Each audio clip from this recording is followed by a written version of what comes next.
So I'm going to drag in my video into my timeline. Ensure that the video layer is selected. Next up, you come to where you have this crop icon right here, and then you can adjust the video. You can adjust the video from the edges right to the point where you want to crop it. I think this is cool. You can also use these edges if you don't want to use here, right? You can also use the edges.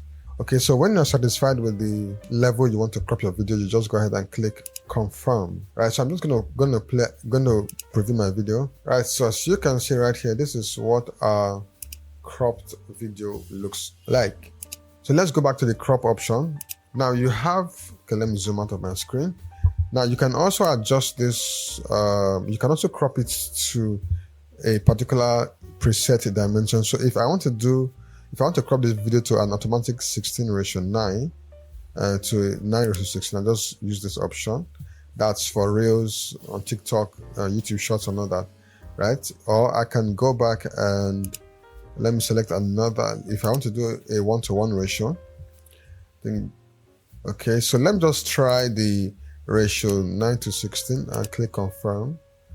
All right, so this automatically crops our video into a 9:16 video format for TikTok and YouTube Shorts. Right, so this is how you can crop any video right in Capcut. So if you found this useful, please like this video, subscribe to the channel, and of course turn on the notifications. And by the way, I have other videos in my Capcut playlist for absolute beginners. I'll leave the link to that. The link to that should be in the description box or as a pinned comment in the comment section. So go ahead and check other videos in my Capcut playlist for beginners. So once again, like this video, subscribe to the channel, and turn on the notifications. Thanks for watching. See you in my next model.